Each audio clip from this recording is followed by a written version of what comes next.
Aujourd'hui, nous allons parler de l'amour. Eh oui, vivre l'amour qui change tout.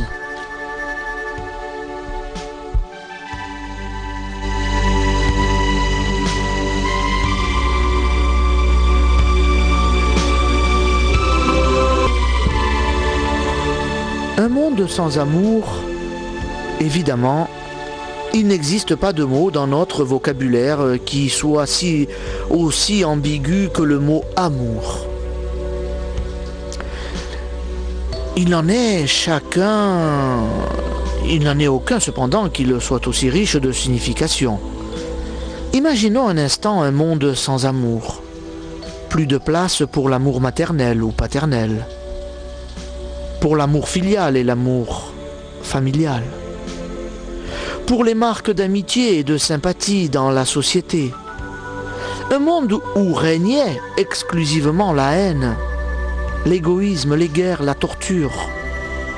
Un monde où tout mariage se terminerait par le divorce, où les enfants seraient abandonnés, où il n'y aurait plus ni hôpitaux, ni écoles, ni maisons de retraite. Un monde où querelles et bagarres et crimes seraient le lot de tous. Un monde infernal parce que l'amour en serait absent.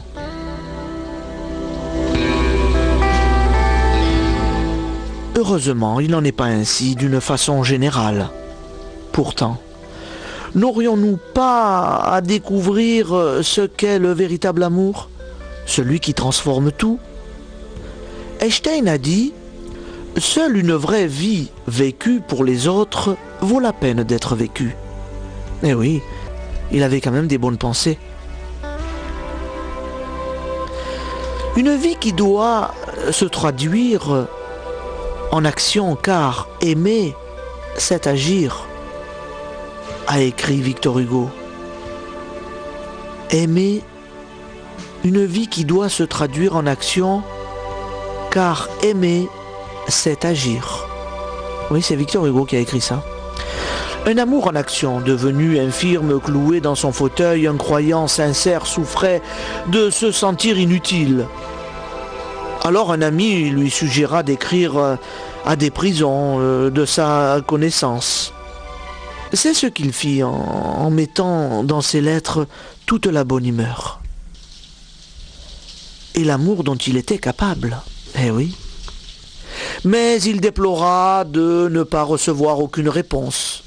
Son zèle risquait de se refroidir.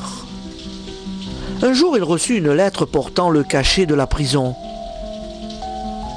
Ce n'était pas un prisonnier qui lui écrivait, mais un gardien qui le priait d'employer à l'avenir du papier plus fort.